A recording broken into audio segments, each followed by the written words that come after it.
Hey there, chatters. I'm Nat. And I'm Kat, and welcome to the Crime Chat. I am your forensic femme fatale. Natalie is your true crime addict and ghost connoisseur today. We're just two normal girls obsessed with dark crimes, evil minds, and occasionally the unknown. And here's your disclaimer, chatters. The following Crime Chat will contain adult content and descriptions of potentially violent and spooky ooky scenarios, so your listener discretion is advised. You have been warned. And before we get into today's crime chat, Kat, what have you done? Oh my gosh. Okay, Yellow Yeah. Jackets, season finale. Yeah. Oh, wow. Really? Wow. Wow. Oh, they finally get rescued. Or at least that's what it's alluding to. But Okay. then at the same time, in present day, it's fucking chaotic. Like, main characters are dying, this is happening, that's happening, which lines everything up and kind of, because they follow the 1990, I think 97 to present day. They follow it simultaneously. So, yeah, it's good. Good. And then today, as we're recording this, The Last of Us comes out, but Chris is at work and I have to wait for him to be home so we can watch it together. And You're also, such a good wife. I do. I try. I try to maximize on our time together, quality time. Yes. And then in like 10 days, the last season of You, season 5 comes out. Oh, okay. We don't know though the special guest. Like we don't know who's going to be Who's going to be included because you? yeah. Yeah. It started with you. Joe Goldberg returns to New York City, seemingly living happily ever after with Kate. You know Kate? She was in the UK. No, I did not You watch didn't see that that? season. Okay. Mm. But his past desires threaten to unravel his new life. Joe, now a public figure as Prince Charming, struggles to reconcile his old self with his current and a more privileged existence because Kate actually, part of that storyline is she comes from not necessarily like royal family, but a rich and prominent family in the London area. Joe faces challenges from figures of his past to the looming question of whether or not he can truly be the new man he wants to be. Oh. So I think, yeah, the last one, I really like the one that was done in the UK. So I guess, yeah, that was like season 4. Yeah. Prince Charming persona has Joe's image as a hero that clashes with his dark history, creating a tension between his old self and new. Because he really did kind of fix himself over there, and it didn't seem like there was going to be another season. That's kind of how it all ended, but He's still a murderer, though. still a serial killer. Yeah. She'd actually, well, I don't want to give it away. Never mind. I was Okay. gonna say there was a Okay. key part also in the season 4 in the UK that where his Okay. lady love Kate discovers his true self. Oh, okay. All right. I gotta And it watch was that. pretty important. Yeah. All So I right. won't give it away. Can't give it away. But yeah, catch up on season 4 so you can watch season 5. Okay. Will do. You know how Netflix does. They spit it all out at once. I love that. Yes. It's a binging day. Yes. That's about it. What about you? This weekend, I accompanied my husband on a golf tournament. Yeah. They start like at 8, like the tee off is at 8. And then, but they don't get finished till like 6 o'clock at night because they play 36 holes. And then in the middle, they're having like lunch and all this stuff. And the place did a really good job. But what I did is I went there in the morning. My dog woke me up at 5. So I was up at 5, cheered him on, just totally looking like I don't belong, but I didn't care. I don't care. And then like I would stop by the house when like they were out, but then like when they would come back for drinks or whatever, it was nice. It was a nice. Did you If you were you offering them snacks and drinks as they came by? hell no, I told him I'm like that is a pipe dream. That is a total pipe dream. There is no way. Um, yeah, I'm way too private for something like that for people just to be showing up in my backyard. You haven't seen the house. So like the house is literally on the golf course. Like you're watching golf happen and people can not that the windows, the doors in the house are like not blurred, but they do have like a film over them so they can't see in. Yeah, that's more privacy. Yeah. Yeah, but I'm used to living in like the country, so it's a I've change. seen I've seen so many pictures and so many like satellite stuff that I Yeah. know exactly what you're talking. Yeah. Other than that, I started a new game. I am renovating a hotel. It's my new sim Yeah, game. that was the one you were talking about where you decorate all the different rooms and stuff, right? Yeah. That's another one. Did Started another it- one. Yeah, I started I have a problem. I gotta stop. But anyway, so like what I've learned is that I literally can't make a decision. Like I am terrible at trying to figure out like decor. Like I can't do it. I can't do it. I'm terrible at it. So, Do you get but anyway. feedback like on, oh, this looks like crap, or No. complaints from customers that come in and say, you could really updo your decoration here. No, but there is like the whole like storyline is the hotels in New York City, and you do host like a vampire will come in to rent a room, and you got to decorate the room for, and he'll say I want black, red, and candles, and you got to decorate the entire room in that. But there's ghosts that you have to like Ghostbusters, like you have to like shoot them and like put them in a little vacuum. Like it's funny, it's clever, It's the Cecil but Hotel. something like that. Yeah. That's what I'm picturing right now as far as that. Other than that, that's it. That's all I've been doing. Renovating a hotel and going to golf tournaments. Yes. So, you wanted me to talk on your intro today. You're going to be going over some interesting theories, kind of Mm-hmm. capitalizing on our unknown for this Yes. season.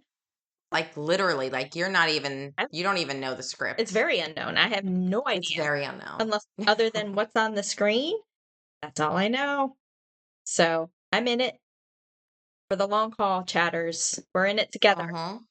So you wanted me to go over some like of my ghost encounters and stuff in the past. Yes. Had kind of Yes. a handful. I know. I know. That's why I asked you to do it Yeah. because I know you've had experiences. The earliest time that like I can remember of really understanding what was either in front of me or the hairs on the back of the neck standing up and everything was when I was in England, and we were going to like the Christmas Eve service or something like that, midnight mass or something. It was at night.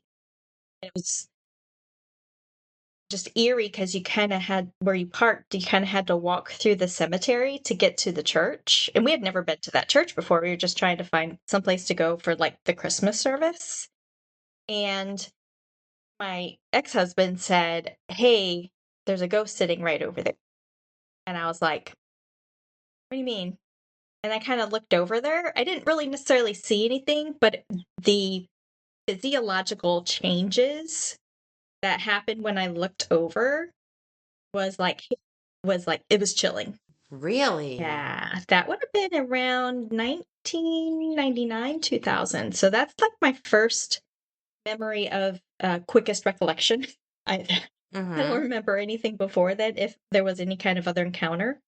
And Right. then we were at his parents' house maybe a year or two later, and he had always told me that there was a ghost in the house. They actually picked up their house from one place, like picked it up and moved it and put it on a different property. Not like a mobile home, Mm-hmm. an actual like home where it was kind of put back together. Well, Wow.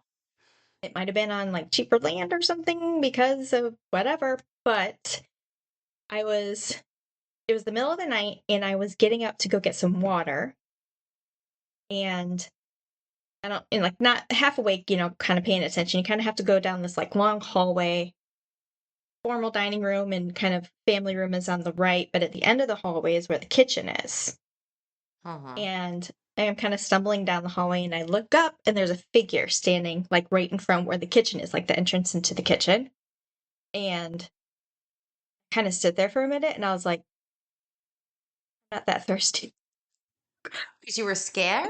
I was like, I don't want to say scared as I was like, I don't have time for this. Like, I want to go back to bed. Honestly, there's never really been a time where I think, like, I feel I've been frightened or afraid. Okay. Eerie feelings kind of thing sometimes, but I think it's more so of like, whoa, that's cool. Like Uncle Jim, Right, Uncle Jim. his presence was in my home, which we believe his presence was in my home. But I was actually talking to my daughter in law about this the other day because she was here and witnessed. I'm not going crazy, y'all. I am not imagining this to myself, but she witnessed or heard the one thing that was part of my like some things going on in my house. But when we were here in my office, Scarlett was Hmm. playing on the floor. We were like just talking and going through like some old makeup and stuff that I was going to give her. And you hear this, hey, from down the hallway. Do you remember that? Okay. I vaguely remember you telling me the story. She looked at, well, for one, I was like, did you hear that? Because at this point, there had been a couple of things where I had heard like a hey in my ear when I was sleeping or like weird things, that it was just me encountering it. And then I was like, Hmm. okay, did you hear that? So she she took off and ran down the hallway just to make Right. sure that like nobody was in the house. Because honestly, that's what it sounded like. Somebody was at the end of the hallway, kind of like towards the foyer where the front door is. Front door was closed and locked. Garage was closed, so nobody could have come in like through the garage door. The back door was open for the dogs, well, Biscuit and Bella, when we had Bella at the Right. time, but that there was nobody here. Everything else was like locked Wow. up. So, See, that would freak me the fuck out. and then the Yeah. brush. Remember the one time I was telling you that Yes. like I was sleeping on my side and I had a brush like of a hand flip my hair back in the middle of the night. It was like 2:30 to 3:30 was like the witching hour when Uh-huh. I heard things or felt things or saw things. Now, when my daughter-in-law was here, it was like 9:30, 10 o'clock at night, so it wasn't in the middle of the night. But Right. yeah, we were just talking about that the other day, which was crazy.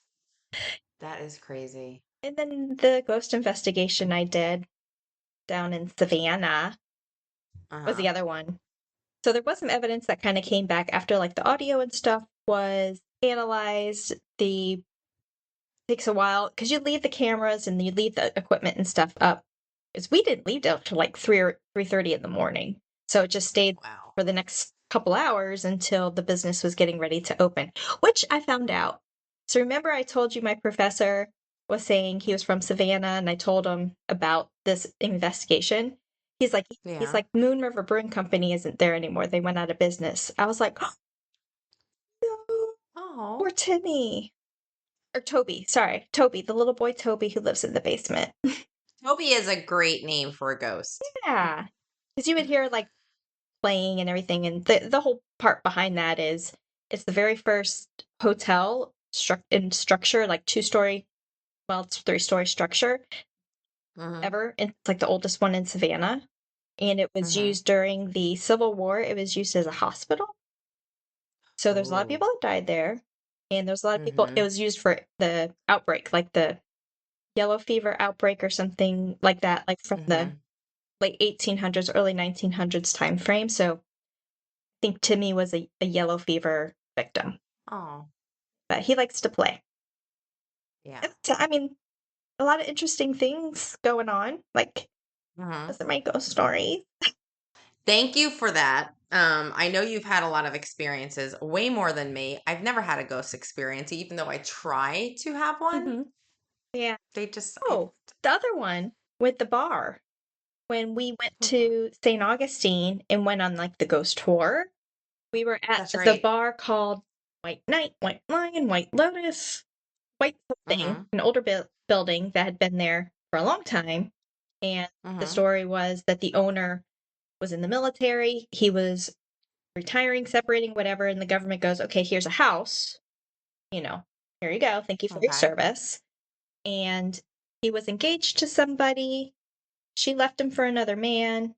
He quickly got Mm. engaged to somebody else. She moved in right away.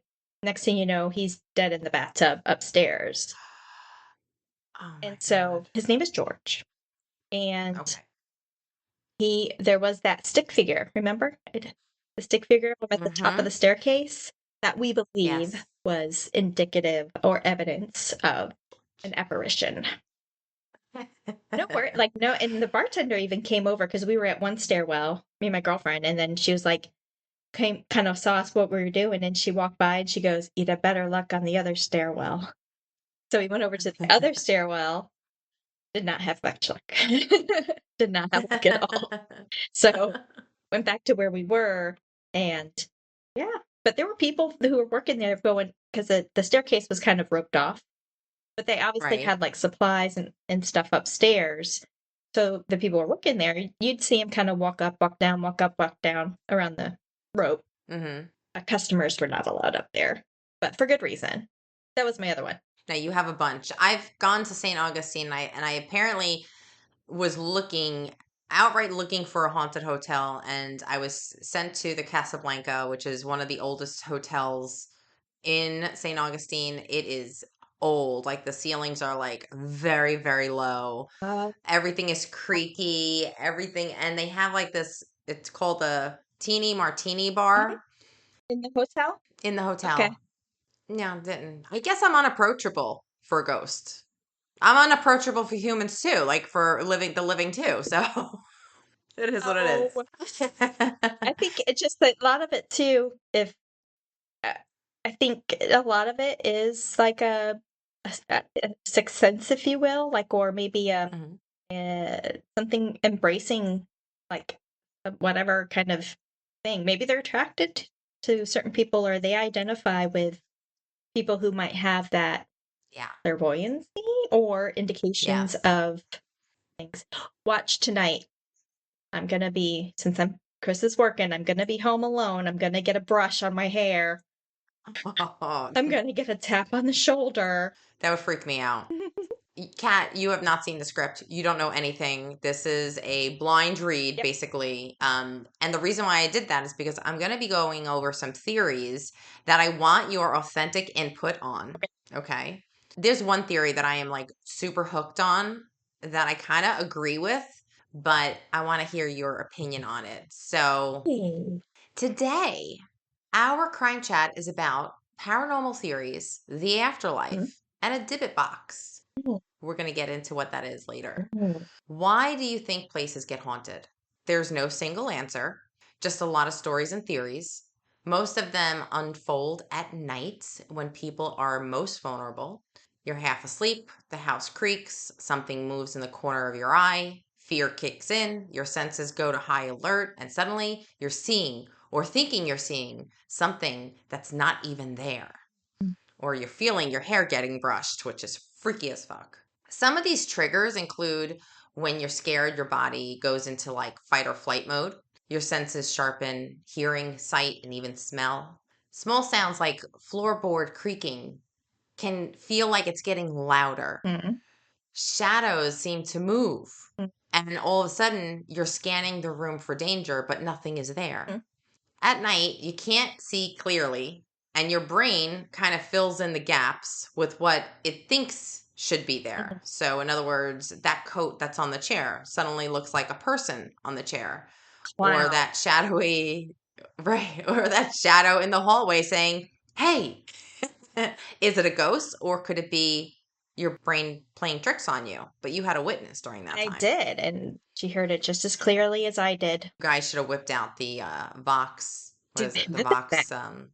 Yeah, Oh, didn't okay. have the ghost tube then. If I was you, I would just set up some cameras all over the house. I don't think he's here anymore. It's quite possible he's crossed over to he's no longer in purgatory. Oh, It's okay. it's been Okay, so that's good. quiet. Congratulations, Tim. Jim. Jim. Congratulations, Jim. I don't if that's the case, but it's just been, I don't know, probably a year, or maybe within the last year, it's been crickets. Well, put on his sweatshirt. That's true. I haven't worn his shirt in a while. Maybe that's it. Yeah. Maybe that's the connection. Another theory is being tired, which makes you more suggestible. When you're between waking and sleeping, your brain drifts through a dreamlike state, where hallucinations and sleep paralysis can happen. Mhm. And fear, on top of that, makes it even worse. And once you're afraid, every little thing starts to feel like proof. Yeah. A creak becomes footsteps, a flicker becomes a ghost. You spiral, your brain starts to connect the dots that aren't really there. Mhm. Fear also messes with how you remember things. So, that odd noise that you heard hours later, your brain might remember it as a scream or a whisper. Mhm. Fear reshapes the moment into something more dramatic. This phenomenon is also called pedicular hallucinosis. It's a rare neurological Mhm. phenomenon that causes vivid visual hallucinations that typically occur within dark environments. Another one called complex neurological visual hallucinations, which is something similar, but this is used to describe the phenomenon of vivid, dramatic, and detailed hallucinations occurring while you're awake at night. These generally last for a few minutes and mostly disappear with increasing levels of light. Mhm. Have you ever heard any of those before? No, but all I'm picturing is like sleep paralysis. Yeah, I've had that. That's freaking scary Yeah. as hell. I've had a demon floating over me.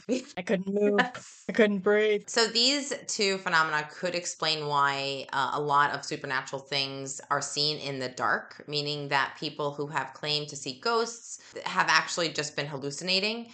Is the brain tricking you? What do you think? Do you think the brain can trick you? I think it's possible to misinterpret signals Mm-hmm. from the brain Mm. where you because you have like your cognitive functions Mm-hmm. based on what you believe or you experience or whatever, you have a tendency to quantify that or justify it Right. with what you know doesn't necessarily mean that it's actually what's happening. That makes Right. sense. That's my Yes. opinion. Yeah, I agree. Because once again, I believe in ghosts, but I don't think everybody sees a ghost. But here are some examples of something being haunted. Okay, the Comedy Store is a famous comedy club that opens in 1970, but the building was built in the 1930s. This was originally a nightclub, and it was owned by Bugsy Siegel, Hmm. where he conducted some shady ass business, like a lot of murder, like a lot, Yeah, like the mob.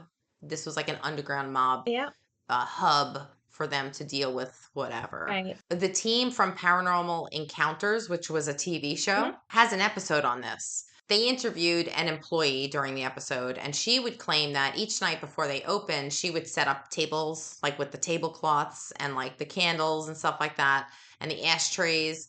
And she said there were many times when she was done, she would walk out of the room, and when she would return, the tablecloth would be folded perfectly and set on the side. Uh-huh. So I find that interesting. But the candles and all that stuff was still there. Is So that club with like where there's a basement and there might have been like a speakeasy or something in the access or some kind of access in the basement, or am I thinking of another something else? I know what you're thinking Okay. of, and you're thinking of another club, Mm. but it's not a comedy club. You're thinking of the guy. It's not Texas. Shane and Ryan went there and actually got proof of something talking to them and glass flying. That's Yeah, a different that's place, the but I one I know was thinking exactly of. what you're Okay. talking. Yeah. Another theory is that things have memory. This is known as the stone tape theory, and I am hooked on this theory. It Okay. is so fucking interesting. So interesting. Have you ever heard of it? No. It's a common phrase that paranormal investigators use. The stone tape theory is a pseudoscientific idea that ghosts and hauntings occur when historical information is released from objects, rocks, and Mm-hmm. houses. It suggests that certain materials like limestone, quartz, and other different natural stones can absorb or store information of historical Yeah. events. When the information is released, it can cause residual hauntings. The theory suggests that building materials can absorb this energy and then replay it later in time. For example, if somebody was murdered in a house, the building materials would absorb that energy, and that would be like the shingles, the roof shingles, the flooring, everything that's natural. Right. A biologist named Rupert Sheldrake has an interesting theory about memory. He thinks that humans are not the only things that can have Okay. memories. He believes that everything biological has a memory: wood, dirt, rocks, trees, even metal. Okay. More so if that memory was emotional or traumatic. Mhm. That event can be recorded by the physical environment and then played back later as ghostly apparitions or sounds. It attempts to explain hauntings as residual echoes rather than spirits of the dead, which I find very Sure. interesting, which Okay. I totally believe in energy and stuff like that. Yeah. An inventor, Charles Babbage, in 1837, he published a book called the Ninth Bridgewater Treatise, which speculates the spoken word leaving permanent impressions in the air or leaving a mark that would simply drift through the Mhm. air.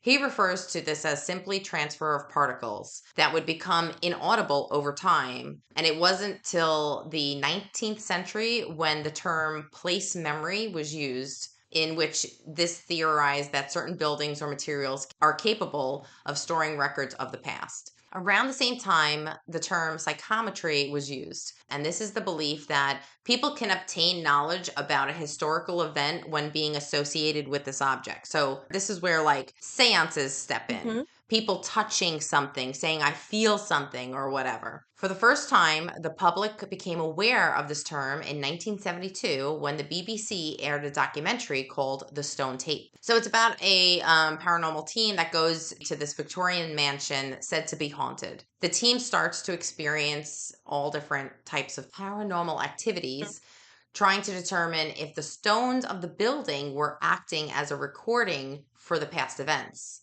Either way, whether you believe in the paranormal, the next time you visit a building or a place with a troubled past, you may feel uneasy. It may be because the walls themselves haven't let go of the memories that they hold. I just looked up the documentary. You gonna watch it? I'm gonna watch it.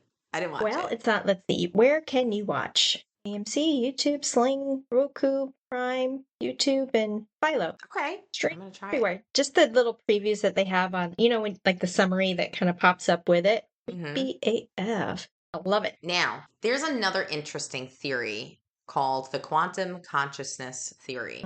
And it suggests that consciousness is not just a product of brain activity, but maybe a fundamental part of the universe existing in a subatomic level. Okay. This idea has been explored by physicists like Roger Penrose, who proposed that consciousness arises from quantum processes inside the brain's neurons. Now, if consciousness exists on a quantum level, it may linger or even interact with reality after death in ways that align with ghostly experiences. Now, this is not my wheelhouse. This is your wheelhouse because I'm confused already by that.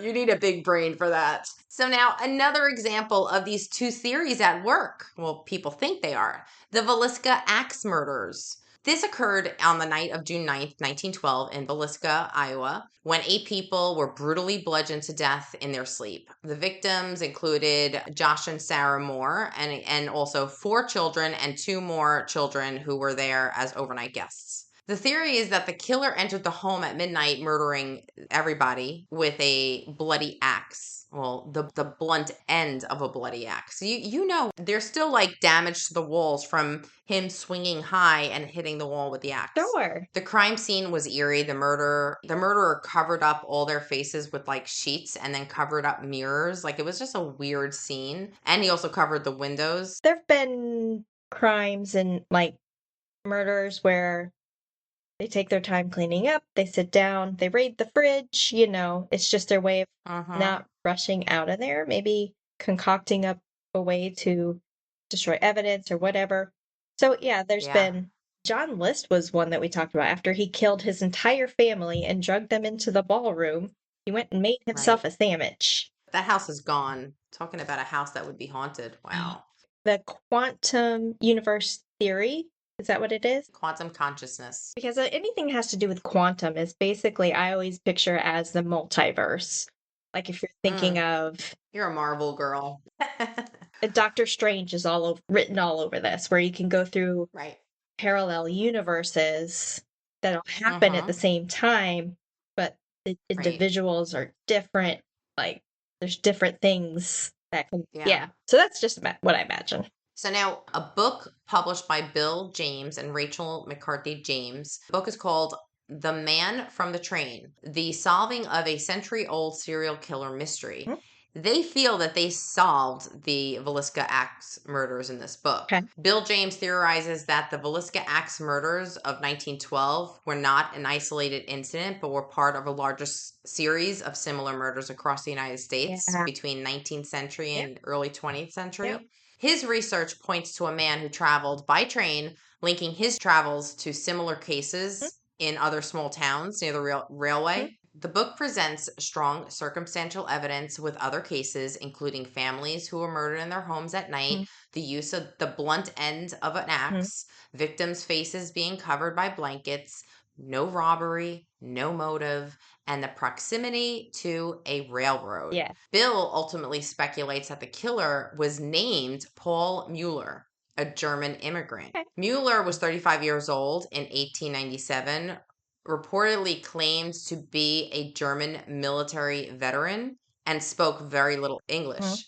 And guess what he did for work? He was a tree chopper. A lumberjack. Oh, but I couldn't think of the word. A tree chopper. I thought you were gonna do like a slaughterhouse or something. No, No, he he knew how to wasn't a work the butcher. He axe. just butchered trees. Apparently this book definitely lines up real good evidence that this is the guy. So that's a good read for you. You like stuff like I that. just looked it up. Yep. And we haven't done the Villisca Axe murders. No. That's a good one. So now today, the Villisca Axe Murder House is a popular paranormal attraction with many Mhm. visitors claiming to experience eerie phenomenon.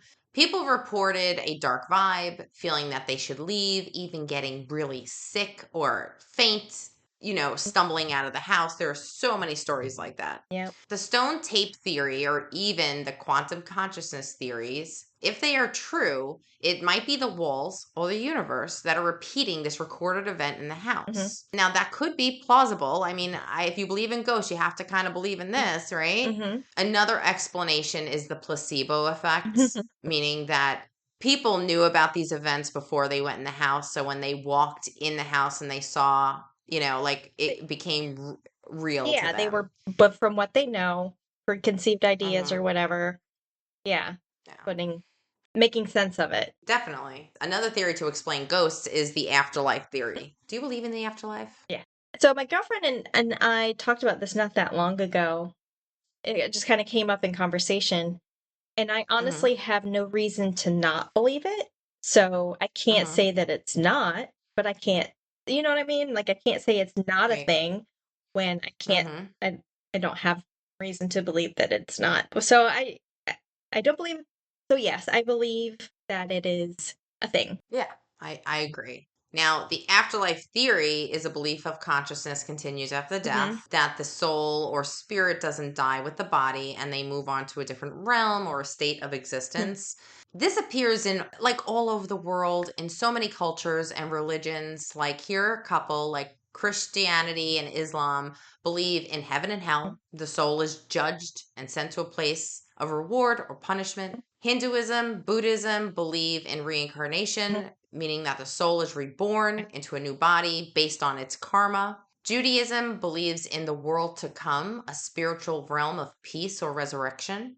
And the spirit world, the ancestor realms. A lot of indigenous people or Eastern Yeah. beliefs, they believe that the dead will continue to exist Okay. near the living in order to influence the world around them. I think it's Sure. all true, honestly. Yeah.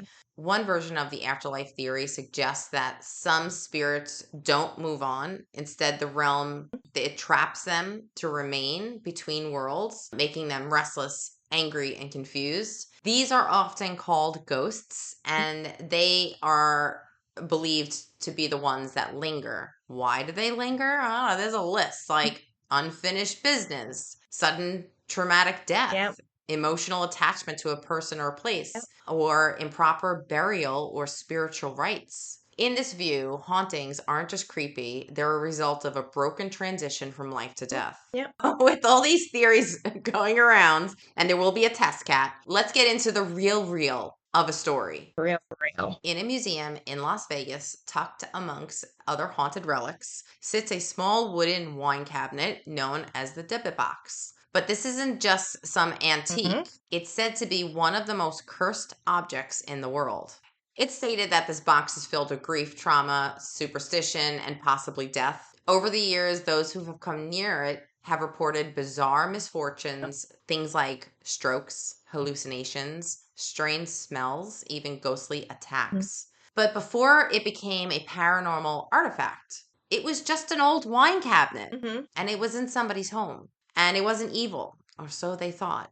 Now, a Dybbuk comes from Jewish folklore. It refers to a restless, malicious spirit that possesses the living. The Dybbuk's story begins in the shadows of one of history's darkest errors, Nazi-occupied Poland.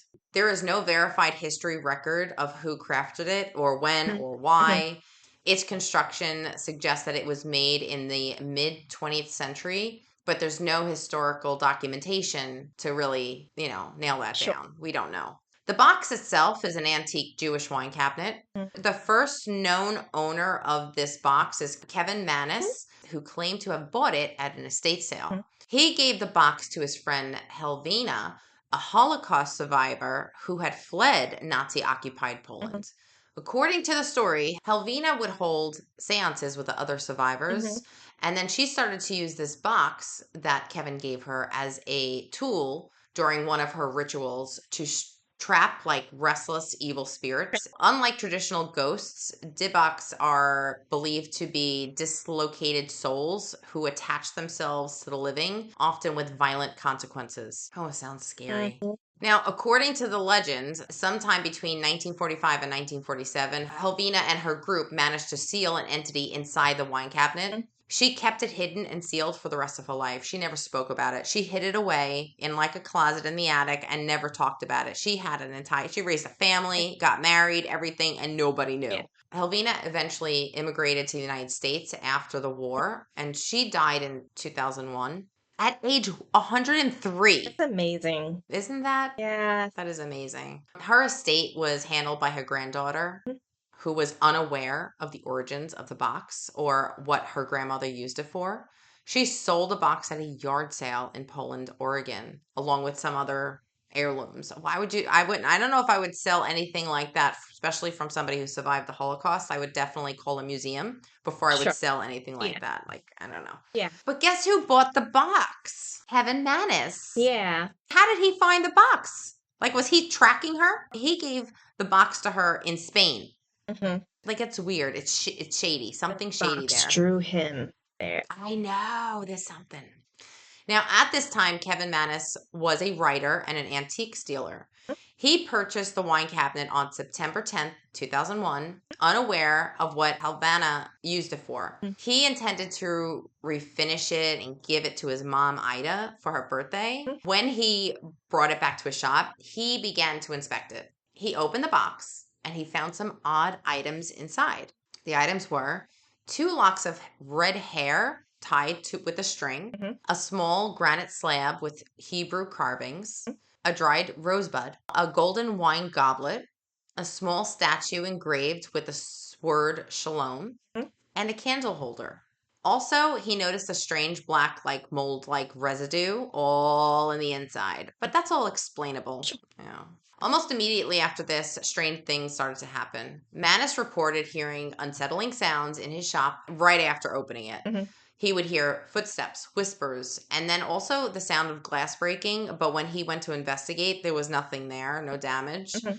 He also said that the lights would start to flicker, and then there was a scent of like jasmine and cat urine. That's not pleasant at all. And he said there was no reason for any of this. So he removed those items from the box. He cleaned up that box and then he gave it to his mother, Ida. Yep. And he gave it to her on Halloween in 2012. Mm-hmm. Like just to make the story, just to kick it up a notch on Halloween. Now, she opened the box and then she stated that she felt this cold rush of air that shook her to the core. Moments after she opened the box, she had a stroke right there at the table while opening the box. That's right. She was still holding the cabinet as she collapsed. Mm. During this time, she lost the ability to speak, but she did recover the ability because she is highlighted on one of those shows. Mm-hmm. And she was the old lady you're referring to. Yeah. During this time at the hospital, when she couldn't say anything, her son gave her a piece of paper and asked her, like, what happened? What did you, when you opened the box, what did you feel? And she wrote one word: hate. Mm-hmm. Terrified, Manus put all the items in the box again, Mm. and then he began to give the box to his friends and family members. Oh, that sounds like a nice guy. Is he telling them this is haunted? Is he telling them that there's a possibility that there's a Dybbuk in here? I don't know. So everybody returned the box shortly after, claiming that it brought nightmares to them, depression, and also like a consistent feeling of dread. The box returned to him each time. He was convinced that the box was evil. Eventually, he listed the box on eBay in 2003, Mm-hmm. and he posted this long description of its history, like everything that I'm going over with you. He kind of like outlined it. Yeah. He also like ended the post with the words, well, he titled the post with "Help me." And then he showed this box. So he seemed desperate. This post, this eBay, it went viral. Like people all over knew about it and they were like bidding crazy and they were trying to get it. Right. And after Manus, the box passed through several owners. Mm-hmm. Each reported a strange feeling or strange occurrences or experienced something weird. Jason Haxton in 2003, he was the next owner to go on record about some weird stuff that because he was one of the owners. Mm-hmm. He stated he wasn't suspicious or scared. He wanted to study it. He worked for a museum. Right. He claims the box caused his eyes to bleed, his skin to erupt in rashes, Mm-hmm. and the air around him to become electrically charged. His health declined rapidly. He saw shadow figures in his house and he felt a choking presence at night. Eventually, Haxton placed the box in a military grade wood container, sealed it, and surrounded it with gold leaf, and then buried it in an undisclosed location, hoping that the energy would dissipate. Is that the guy that had it in the basement in one of his employees for like the restoration place or whatever? Yeah, the museum. Yeah. But this box didn't stay buried forever because he saw an opportunity to get rid of it. In 2016, Zach Baggins, the host of Ghost Adventures, Mm-hmm. bought the Dybbuk box from Haxton. He bought it for his newly opened haunted museum in Las Vegas. Okay. At the museum, the Dybbuk box is on display, sealed behind in a glass room, and visitors must sign a waiver before entering the room with the Dybbuk box. Oh, that's like the what's the name of the home? The Conjuring. Oh, Annabelle the doll. Yeah. Yeah, same thing. Yeah. Baggins himself has reported terrifying experiences with the box. While the box was at this Mm-hmm. museum, the rapper Post Malone, you know Post Malone? Yeah. He visited the museum. Oh yeah. And he stated that he really didn't believe in the box, so he really wasn't respectful while he was there. Okay. And he then reported that he suffered a series of misfortunes leaving. So, flying home from going to this museum, his plane almost crashed. Oh. He was in a car crash. He had a home invasion. He stated that he had bites on his body when he would wake up at night, like weird, strange things. Mm-hmm. Baggins says that he has seen a dark entity in the room at night Mm-hmm. with the Dybbuk box. And he also experienced physical symptoms like nosebleeds, chest pain, and blackouts Mm-hmm. after handling the box. Hmm. Now, is the Dybbuk box truly haunted? Or is this an example of the stone tape theory? Skeptics argue that much of the story, especially the Dybbuk origin, is either exaggerated or fabricated. Mm-hmm. However, the Dybbuk might have gotten debunked in 2021. Mm-hmm. Kevin Manus admitted in an interview that he invented parts of the backstory as part of horror telling project. He called it the creative writing exercise that got out of hand. Even with his confession, people who interacted with the box still believe that it holds dark energy. Sure. Some say the trauma and the belief around the object are what gives it power, Mm-hmm. like a manifested entity born from fear through storytelling, Right. which is, you know what? Storytelling is probably one of the most powerful things to do if you want a campfire with the flashlight. Yeah. You want to freak people out. Oh. Others say that Manus has tampered with something very real, even unknowingly. Mm-hmm. The Dybbuk box remains at Zach Bagans Haunted Museum, located at 600 East Charleston Boulevard in Vegas. Mhm. Visitors can view it under strict conditions, though the room is sometimes closed due to reported disturbances. Baggins claimed that after an especially intense encounter, he had the room permanently blessed and warded.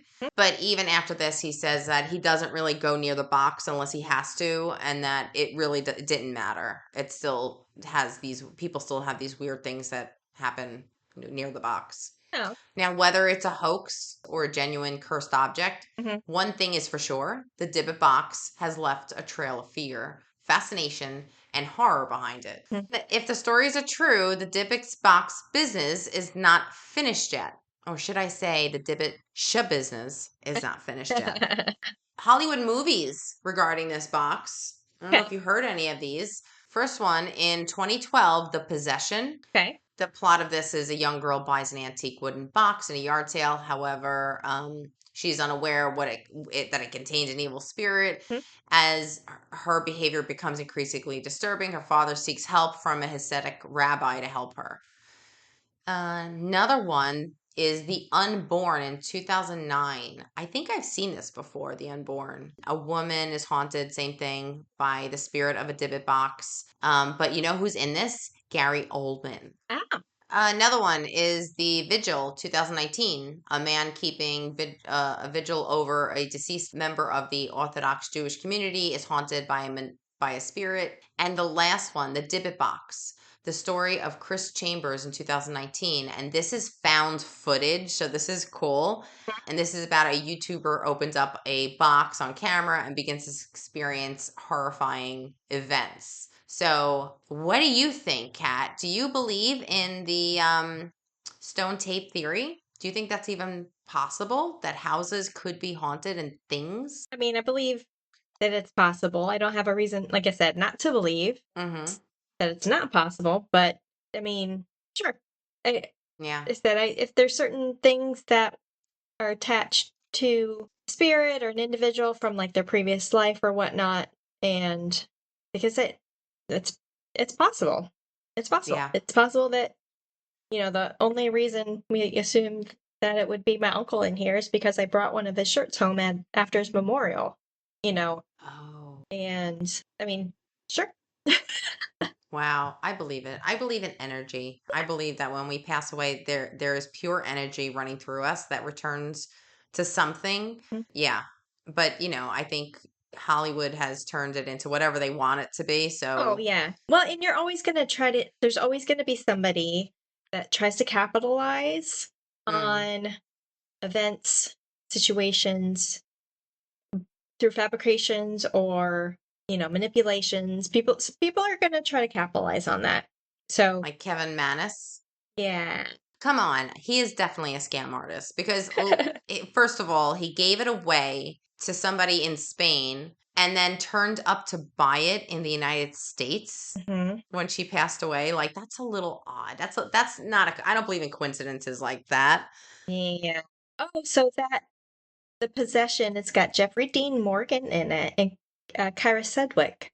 Kira Sedgwick. Oh, I love her. Kevin Okay. Bacon's wife. Yes. So that is my creepy little story about paranormal theories, the afterlife, and a Dybbuk box. I love it all. It's fascinating. Like I said, I'm not one of those people that's gonna go out and only believe one thing. Like, Mm-hmm. I believe it's possible? Sure. Until I think otherwise, but I'm not also gonna go out and spread rhetoric through, Right. to Right. because that also could be part of that capitalizing, making, something out of nothing kind of thing. Mm-hmm. The stories that I told you just at the beginning of this show were 100% true. Right. So, like that's factual, right? That's is what it is. Yes. 20 years ago has my memory changed? I still remember very clearly, where you were Mm-hmm. saying before like trauma sometimes can kind of alter memories and Mm-hmm. have an impact on maybe the smells, the sights, the sounds, something that might trigger something else. Right. But yeah, that's all it was. I think two things can be true at the same time. I think that there are ghosts, and I think that places and things can be haunted as well. Yeah, and I do believe in the placebo effect when it comes to walking in a haunted house, full knowing that the house is haunted. For sure. Yeah. You know. Well, it's like walking into, like, you go to the fair or you go to Halloween Horror Nights. Mm. You know somebody's gonna come and jump at you. You're still scared Still, anyway. it still makes you jump. So it's the not knowing kind of factor of it Right. that they capitalize on. But Right. yeah, it's gonna happen. Like, you know it's gonna Yeah. happen.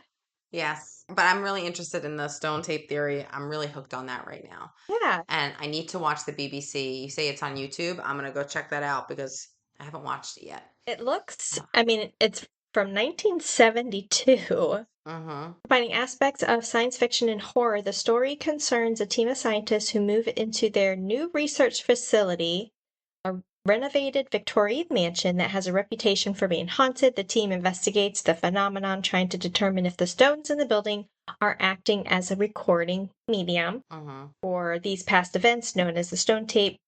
However, investigations serve only to unleash a darker, more malevolent force. Yeah, it's just a cool theory. I love it. Yeah. But Very interesting. well, because we're gonna leave you hanging, chatters. For more information on this case, please check out After That Crime Chat, only available on Patreon. And don't forget to follow us on our socials. Crime Chat with Nat and Kat on Facebook, Instagram, YouTube, TikTok, X, and we're on Rumble. Rumble. Of course, Patreon, but like we're on Rumble now. Mm-hmm. Gotta roll the Rumble. Yes, remember, Crime Chat with Nat and Kat. When you become a VIP chatter to our Patreon, you'll have access to bonus episodes, behind the scenes, bloopers, and free merch. And check out some merch in the works. And check out our next episode. I think is mine, and I don't know what it is. Yes. Okay. So I'm gonna leave you guessing this time. Okay, good. Well, either way, you don't want to miss it. We'll see you next time, chatters. Bye. Bye-bye.